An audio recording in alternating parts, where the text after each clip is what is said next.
Hello दोस्तों, हमारे e learning platform by the book learning made easy में आपका स्वागत है।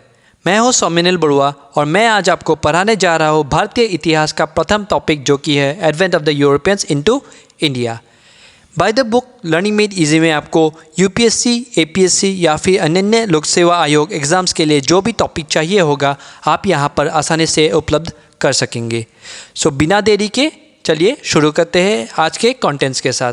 तो देखिए, आज हम डिस्कस करने वाले हैं वास्को दा गामा, जो कि पहले शख्स थे पोर्टुगल से भारत में आने वाले। उनके बारे में वो क्यों आए थे, किस कारण आए थे, कैसे आए थे और क्यों चले गए वापस। उसके बाद हम पोर्टुगीज़ गवर्नर जनरल जैसे कि फ्रांसिस्को दी अल्मेडा, अल्फोंसो दी एल्बुकर्की और नुनो दा कुना के बारे में बात करने वाले हैं।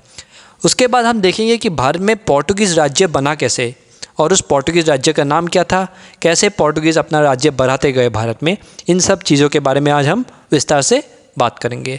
साथ ही साथ जो धार्मिक पॉलिसी थे पोर्टुगीज़ के, वो सब कैसे थे, उनका रिलीजियस टॉलरेंस कैसा था, ये सब बात हम आज डिस्कस करेंगे एक साथ। ठीक है, अब हम जान लेते हैं कि बैकग्राउंड कैसा था, उस वक्त का भारत कैसा था। ठीक है, तो उस वक्त भारत का जो वाणिज्यिक या फिर व्यावसायिक संबंध था वो ग्रीक्स के साथ बहुत ही ज़्यादा अच्छा था। उस वक्त भारत में सबसे बड़ा सिविलाइजेशन जो था पृथ्वी में, इंडस वैली सिविलाइजेशन, वो भारत में ही था। और वो सबसे जाना जाता है कि सबसे पुराना और सबसे एडवांस सिविलाइजेशन उस वक्त पृथ्वी में इंडस वैली सिविलाइजेशन ही था। उसका मतलब इतना प्रचार हो चुका था कि भारत के जो सील्स, मतलब इंडस वैली के जो सील्स थे, वो मेसोपोटामिया और इजिप्ट में भी पाए गए थे। ठीक है, और साथ ही साथ में भारत की जो धन संपत्ति थी, ये सिर्फ कॉइन्स और करेंसी की टर्म्स में नहीं थे, बल्कि आइवरी था, शुगर था, पेपर था, जेमस्टोन्स था और स्पाइसेस भी बहुत सारे थे। ठीक है, तो इन सब चीज़ों के बारे में जो प्रसार है वो पूरे विश्व में होने लगा। सभी देशों में ये थिंकिंग हो गई कि हाँ, अगर मैं भारत के साथ व्यवसाय वाणिज्य कर सकूँगा तो मेरी भी अर्थनीति बहुत ज़्यादा बढ़ जाएगी। तो इनमें से वैसा एक देश पोर्टुगल भी था। सो वहाँ के पोर्टुगीज़ ने भी सोचा कि अगर हम भारत के साथ अपना व्यवसाय वाणिज्य आरंभ कर सकते हैं तो हम लोगों का भी बहुत ज़्यादा प्रॉफिट होने वाला है। तो देखिए, उस समय भारत कितना वेल्दी था, कितना धनी था। उस समय भारत को सोने की चिड़िया के नाम से जाना जाता था। अभी तो बहुत बुरा हालत हो गया, लेकिन उस वक्त भारत बहुत ही धनी था। तो आशा करता हूँ आप लोगों को समझ में आ गया। अब हम देखते हैं और आगे बढ़ते हैं, उन शख्स के बारे में जब जानते हैं जो भारत में पहले आए थे, जिनका नाम था वास्को दा गामा। ठीक है, वास्को दा गामा के बारे में आपको बोल चुका हूँ कि वो पहले यूरोपियन थे जो भारत आए थे। उन्होंने 1498 में पहली बार कैलिकट में कदम रखा था, अपने जहाज़ के साथ आए थे वो। और कौन सा रूट लेके आए थे, जो अटलांटिक ओशन से होकर केप ऑफ गुड होप नाम का एक पॉइंट है साउथ अफ्रीका में। सो उस पॉइंट से होकर वो कैलिकट पे लैंड किए थे। कैलिकट कहाँ पर है, मॉडर्न डे केरला पे है। तो ये आपको प्रश्न पूछा जा सकता है एग्जाम में कि कौन से सन में वास्को दा गामा भारत में आए थे। तो इसका आंसर क्या होगा, 1498। ठीक है, तो उनको कैलिकट से कोचीन ले जाया गया और वहाँ पर जो मुस्लिम मर्चेंट्स थे उन्होंने उनको ग्रीट किया। और उनके जो लोकल रूलर थे जिनका नाम था जमोरिन, उनके पास वास्को दा गामा को ले जाया गया। ठीक है, जब वास्को दा गामा ने मुलाकात की जमोरिन के साथ तो उन्होंने जमोरिन को बहुत सारे गिफ्ट्स ऑफ़र किए। ठीक है, जो कि वो पोर्टुगल से लाए थे। लेकिन जमोरिन को वो गिफ्ट्स बिल्कुल भी पसंद नहीं आए, वो अनइम्प्रेस्ड हो गए। जो कि गिफ्ट्स वास्को दा गामा उनके लिए लाए थे, उनको देखकर वो अनइम्प्रेस हो गए। और इसी कारण वास्को दा गामा को भारत में ट्रेडिंग राइट्स मिला नहीं, जिसके कारण वो बहुत गुस्सा हो गए। इसी कारण अगले साल मतलब फिर 1499 को जुलाई में वास्को दा गामा थोड़े से पेटी लेकर स्पाइसेस की भारत से वापस लिस्बन, जो कि पोर्टुगल का कैपिटल है, उधर चले गए। उस छोटे से पेटी का कॉस्ट, ठीक है, उस छोटे से पेटी का cost almost 60 times the voyage हो गया था, जो वास्को दा गामा ने वॉयज किया था लिस्बन से भारत तक। उसके बाद भारत से बैक टू लिस्बन जितना पैसा खर्च हुआ था उनको इस जर्नी में, उसका 60 टाइम्स प्रॉफिट उनको मिल चुका था इस कार्गो को बिकते ही। ठीक है, और वो फिर से लोभ में भर गए, उनको लोभ लगने लगा और फिर इस बार वो मन बनाकर आ गए भारत में कि अब मैं सेकेंड वॉयज करूँगा भारत में और इस बार मैं ट्रेडिंग राइट्स लेकर रहूँगा, जमोरिन को हरा कर रहूँगा। तो इस बार उनका मिशन ये था कि जमोरिन को हराना है और भारत में कब्जा लाना है। उनके सेकेंड वॉयज का नाम था द सेकेंड इंडिया आर्मादा और ये 1500 AD में लॉन्च किया गया था, किसके अंदर, पेड्रो एल्वारेज काब्राल। ओके, जब वास्को द गामा भारत में लैंड किए, कैलिकट में लैंड किए, तो उन्होंने युद्ध घोषणा कर दी कोचिन के ऊपर, जमोरिन के ऊपर, लेकिन वो अपने मिशन में सफल नहीं हो सके, वो जमोरिन को हरा नहीं सके और खुद ही हार का सामना करते हुए उनको 1503 साल में फिर से वापस पोर्टुगल जाना पड़ा। समझ में आया आप लोगों को? 1505 सन में फ्रांसिस्को डी अल्मेदा को वाइसरॉय बना दिया गया था भारत का पोर्टुगीज़ के द्वारा, ताकि वो भारत में अच्छी तरह से व्यवसाय कर सके और पोर्टुगीज़ का जो पोजीशन है भारत में वो ज़्यादा स्ट्रेंथन कर सके, बढ़ावा दे सके या फिर मजबूत कर सके। और उस समय आपको याद रहना चाहिए कि जो भी बैटल्स होते थे या फिर युद्ध होते थे वो सिर्फ हवा में या फिर रोड में, रास्ते पे, मिट्टी पे नहीं होते थे। जो युद्ध होते थे वो सिर्फ जहाज़ों के द्वारा सागर या फिर महासागर में होते थे। 1507 सन में जो अल्मेडा के जहाज़ें थी उनको गुजरात नेवी और इजिप्शियन नेवी ने मिलाकर हरा दिया था, ठीक है। और उसी युद्ध में उनके बेटे की भी मौत हो चुकी थी। अगले साल 1508 में फ्रांसिस्को दे अल्मेडा ने अपने सिपाहियों को एकजुट करके, अपने जहाज़ों को एकजुट करके दोनों नेवी यानी कि गुजरात नेवी और इजिप्शियन नेवी दोनों को हरा दिया उन्होंने। इसके साथ ही पोर्टुगीज़ का कोई भी ओपोनेंट बचा नहीं भारतीय महासागर में, ठीक है। हिंद महासागर में पोर्टुगीज़ का कोई भी ओपोनेंट बचा नहीं, क्योंकि एलिमिनेट हो चुके थे। इजिप्शियन नेवी भी एलिमिनेट हो चुकी थी और गुजरात नेवी भी एलिमिनेट हो चुकी थी। तो उनकी जो ये पॉलिसी थी, फ्रांसिस्को डी अल्मेडा का जो पॉलिसी था कि पोर्टुगीज़ को हिंद महासागर का मास्टर बनाना है। तो हिंद महासागर का मास्टर बनाने का पॉलिसी पोर्टुगीज़ का, इसको कहते हैं ब्लू वाटर पॉलिसी। तो आपको एग्जाम में पूछा जा सकता है कि ब्लू वाटर पॉलिसी किसने फॉर्मुलेट किया था, तो सीधा सा जवाब है आपके पास फ्रांसिस्को दी अल्मेडा। आइए अब हम बात करते हैं उसके अगले गवर्नर जनरल के बारे में, जो कि है अल्फोंसो दी एल्बुकर्की। अल्फोंसो दी एल्बुकर्की को पोर्टुगीज़ पोजेशंस ऑफ इंडिया का गवर्नर बना दिया गया था, ठीक है। उन्होंने फ्रांसिस्को अल्मेडा को सक्सीड किया और 1510 सन में उनका सबसे बड़ा अचीवमेंट क्या था पता है? उन्होंने गोवा को सुल्तान ऑफ बीजापुर से कब्ज़ा कर लिया था। याद रखिए इस बात को। 1510 सन में एल्बुकर्की ने गोवा को सुल्तान ऑफ बीजापुर से ले लिया था, ठीक है। ये प्रश्न आपको एग्जाम में पूछा जा सकता है, सन भी पूछा जा सकता है, या फिर किसने गोवा को सुल्तान ऑफ बीजापुर से एक्वायर कर लिया ये भी पूछा जा सकता है। So Alfonso de Albuquerque occupied Goa from the sultan of Bijapur in 1510। आशा है कि आप लोग समझ गए होंगे। इसके साथ ही क्या हुआ, गोवा ये पहला भारतीय टेरिटरी बन गया जो कि फॉरेन रूल के अंदर चला गया। इसके पहले सिर्फ अलेक्जेंडर के टाइम पर 326 BC में चेनाब और झेलम रिवर के बीच जो एरिया है, जो स्थान है, वो अलेक्जेंडर ने रूल किया था। उसके बाद से लेकर 1510 में जब पोर्टुगीज़ ने गोवा ऑक्युपाई कर लिया, ये पहला भारतीय टेरिटरी था जो फॉरेन रूल के अंदर आ गया। उनके जो अल्फोंसो दी एल्बुकर्की का एक पॉजिटिव एस्पेक्ट था कि उन्होंने लोकल मैरिज पे बहुत ज़्यादा इम्पोर्टेंस दिया था। लोकल मैरिज मतलब लोकल बॉय फॉरेन गर्ल और लोकल गर्ल फॉरेन बॉय, ऐसे विवाहों पर उन्होंने बहुत ज़्यादा महत्व दिया था।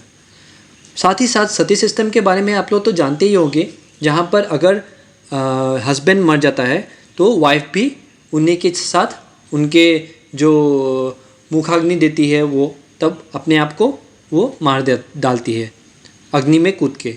तो ये सिस्टम भी उन्होंने एबॉलिश कर दिया था या फिर रिमूव कर दिया था उस वक्त, ठीक है। आइए अब हम पढ़ते हैं नुनो दा कुन्हा के बारे में। तो उन्होंने ऑफिस एज्यूम किया था 1529 सन में, और एज्यूम करते ही उन्होंने जो कोचिन का पहला कैपिटल था पोर्टुगीज़ का, उससे शिफ्ट करके उन्होंने गोवा में ले गए कैपिटल। समझ में आ गया? पहला कैपिटल पोर्टुगीज़ का कोचिन था। 1529 में नुनो दा कुन्हा ने कैपिटल को कोचिन से गोवा ले गए। उस वक्त गुजरात के रूलर थे बहादुर शाह, जो कि पोर्टुगीज़ के साथ अच्छे थे, क्योंकि वो चाहते थे कि पोर्टुगीज़ उन्हें हेल्प करे, जो कि उस वक्त मुग़ल सम्राट हुमायूं थे, उनके साथ युद्ध में लिप्त हुए थे बहादुर शाह। पोर्टुगीज़ के हेल्प चाहने के वजह से उन्होंने बेसिन नाम का एक आइलैंड था वो पोर्टुगीज़ को सौंप दिया था, ठीक है। लेकिन 1536 में हुमायूं खुद ब खुद गुजरात से हटने लगे और उसी के साथ ही नूनो दा कुन्हा और बहादुर शाह का रिलेशन जो है, संबंध जो है, वो ख़राब होने लगा था। और 1537 में 1537 में नूनो दा कुन्हा ने बहादुर शाह को अपने जहाज़ में बुलाया और उनको मार दिया गया। समझ में आया आपको? नूनो दा कुन्हा ने एक काम किया था कि हुगली नाम का एक आइलैंड है बंगाल में, वहाँ पर बहुत सारे पोर्टुगीज़ की सेटलमेंट करा दी थी। अब हम बात करने वाले हैं भारत में जो पोर्टुगीज़ राज्य बना था उसके बारे में, ठीक है। उस राज्य का नाम क्या था? अगर आपको पूछा जाए कि भारत में पोर्टुगीज़ राज्य का नाम क्या था, तो आप क्या लिखेंगे? एस्तादो पोर्टुगेस दा इंडिया। तो उस राज्य का नाम था एस्तादो पोर्टुगेस दा इंडिया। याद रखिए, ठीक है, इस बात को। और देखिए, इतनी आसानी से पोर्टुगीज़ आए, उन्होंने भारत में अपना इलाका बना लिया, तो इसके लिए कुछ तो उनके लिए अनुकूल परिस्थितियाँ होनी चाहिए ना। वो अनुकूल परिस्थितियाँ क्या थी पोर्टुगीज़ के लिए? तो वो था कि जो उत्तर भारत के रूलर्स थे वो उनमें यूनिटी नहीं था। एकदम पहली बात, उनमें यूनिटी नहीं था और उत्तर भारत बहुत ही छोटे छोटे भाग में बट चुका था उस वक्त। सिर्फ महमूद बेगारा ही एक अच्छे रूलर थे उस वक्त। 1458 से 1511 तक उनकी जीवन शैली थी और उसी समय पर किसी भी शक्ति की अच्छी नेवी नहीं थी। नेवी मतलब जब जहाज़ से लड़ते हैं, मैंने आपको बोला था ना उस वक्त जहाज़ से ही लड़ते थे लोग, तो उस समय ना अरब्स, ना चाइनीज़, ना इजिप्शियन, कोई भी ताकत पोर्टुगीज़ को छू भी नहीं सकती थी, क्योंकि पोर्टुगीज़ उस वक्त जहाज़ की शक्ति में बहुत ज़्यादा आगे थी, ठीक है। और पोर्टुगीज़ के पास क्या था? उनके जहाज़ों में तोप था, तो इसी की वजह से उनको जब भी युद्ध होता था उनमें बहुत सहायता मिलती थी इन तोपों की वजह से, ठीक है। फिर पोर्टुगीज़ ने क्या किया? उन्होंने पूरा वेस्ट कोस्ट जो है भारत का, देखिए कहाँ से कहाँ तक, बॉम्बे से गोवा से दमन दीव तक, मतलब पूरा का पूरा वेस्ट कोस्ट उन्होंने अपने कब्ज़े पर कर लिया था। वहाँ पर बहुत सारे इंपॉर्टेंट सी पोर्ट्स भी थे, जैसे कि कन्ननौर, कैलीकट, कोचीन और मैंगलोर, ये भी इंपॉर्टेंट सी पोर्ट्स थे उस एरिया के। साथ ही साथ में सैनथोम और नागापट्टनम में भी ज़्यादा सेटलमेंट्स की गई पोर्टुगीज़ लोगों की, और उन लोगों का एक अच्छा योगदान रहा कि वो लोग बैलेंस ऑफ पावर मेंटेन करने में बहुत उन लोगों ने काम किया between Vijayanagar and Bahmani kingdom, मतलब डेक्कन सुल्तान्स। देखिए, विजयनगर और बहामनी किंगडम्स साउथ के दो किंगडम्स थे जो हर समय एक दूसरे से युद्ध में लिप्त होते थे, ठीक है। तो पोर्टुगीज़ क्या करते थे? इन दोनों के बीच के झगड़े को सुलझाते थे, मीडिएटर जैसा काम करते थे, ठीक है। आपको समझ में आ गया? इसलिए मैं आपको एक बार पहले ही बोल चुका हूँ कि पोर्टुगीज़ पहले यूरोपियंस थे जो 1498 में भारत में आए थे, ठीक है। और वो आखिरी भी यूरोपियंस थे जो भारत से गए थे, मतलब 1961 में गए थे। ऑलमोस्ट 450 साल, ठीक है, ऑलमोस्ट 450 साल वो लोग भारत में रहे, ठीक है। So they were the first Europeans to come to India and the last to leave after Goa was recaptured by India in the Anglo Portuguese war of 1961। याद रखिए ये सब, ठीक है। अगर आपको पूछा जाए एग्ज़ाम में कि गोवा किस सन में वापस रिकैप्चर कर लिया था इंडिया ने, तो वो है 1961। अब हम बात करने वाले हैं जो रिलीजियस पॉलिसी, धार्मिक पॉलिसी थे पोर्टुगीज़ के, उसके बारे में, ठीक है। तो मोर्स और अरब्स दोनों ही मुस्लिम्स थे और पोर्टुगीज़ क्रिश्चियंस थे। ये लोग पहले से ही पोर्टुगीज़ के बहुत बड़े शत्रु थे, ठीक है। तो पोर्टुगीज़ का एक ये था कि वो लोग मतलब टॉलरेट नहीं कर सकते थे, कोई भी अन्य रिलीजन फॉलो कर रहा तो वो उसे टॉलरेट नहीं कर सकते थे। तो इसलिए उन्होंने क्या किया, वो लोग मुस्लिम्स को प्रोसिक्यूट करना चाहते थे और हिंदू की तरफ भी वो काफ़ी इंटॉलरेंट थे। जब उन्होंने एक बार गोवा को अपने हिस्से में कर लिया, तब वहाँ के जो हिंदूस थे उनको भी वो प्रताड़ित करने लगे थे। पोर्टुगीज़ वहाँ के हिंदुओं को प्रताड़ित करने लगे थे। उस समय भारत के मुग़ल सम्राट थे अकबर। तो अकबर का आपको पता ही होगा कि उन्होंने एक धर्म निकाला था जिसका नाम था दीन-ए इलाही। तो दीन-ए-इलाही विश्व के विभिन्न धर्म को कंबाइन करके जो उनके अच्छे गुण थे उन गुणों को लेकर बनाया गया था। ठीक है, ये अकबर ने खुद बनाया था। तो वो धार्मिक विषयों को लेकर बहुत ही चर्चा करते थे, उनका बहुत आग्रह था धार्मिक विषयों के ऊपर। तो उन्होंने पोर्टुगीज़ से 2 क्रिश्चियन मिशनरीज मांगा उनके कोर्ट में आने के लिए 1579 में। तो पोर्टुगीज़ ने सोचा कि हाँ, ये हमारे पास अच्छा अवसर है कि हम जो मुग़ल एम्पर अकबर है उनको हम कन्वर्ट कर सके, उनका बदलाव कर सके क्रिश्चियनिटी में। तो उन्होंने अपने 2 सबसे अच्छे प्रीस्ट मॉन्सेरेट और एक्वावाइवा को मुग़ल सम्राट अकबर के कोर्ट में भेजा था। लेकिन उनकी ये जो चाल थी ये कभी सफल नहीं हुई। ऐसी मीटिंग्स, ऐसी मुलाकातें 1592 तक चलती रही, लेकिन पोर्टुगीज़ को इससे कुछ भी लाभ नहीं हुआ। वो लोग मुग़ल सम्राट अकबर को कन्वर्ट नहीं कर सके थे। ठीक है, उसके बाद उनके जो बेटे थे सलीम या फिर जहांगीर, जो भी एक मुग़ल सम्राट थे, उन्होंने भी मतलब जो जेसुइट प्रीस्ट थे उनको 1606 तक इग्नोर किया। उन लोगों को कुछ भी मतलब भाव ही नहीं दिया सलीम ने। उसके बाद 1608 में 20 बैप्टिज़म्स कैरी आउट किए गए थे आगरा में, और इसी के साथ ही भारत में क्रिश्चियनिटी की शुरुआत हो गई। तो आप कह सकते हैं कि कौन से साल में क्रिश्चियनिटी की शुरुआत हुई भारत में? 1608 after 20 baptisms they carried out in Agra. ठीक है, तो ये किसके समय में हुआ था ये भी पूछा जा सकता है आपको। ये जहांगीर या फिर सलीम के समय में हुआ था, जो कि मुग़ल सम्राट अकबर के बेटे थे। ओके फ्रेंड्स, आज के लिए बस इतना ही। तो हमारा सोशल मीडिया हैंडल्स यहाँ पर दिया हुआ है, Instagram ID, Facebook ID, Twitter ID भी दिया हुआ है और ईमेल आईडी भी दिया हुआ है। आशा है कि आप लोगों को मेरी ये वीडियो अच्छी लगी। अगले वीडियो के लिए stay tuned. See you again. Thank you.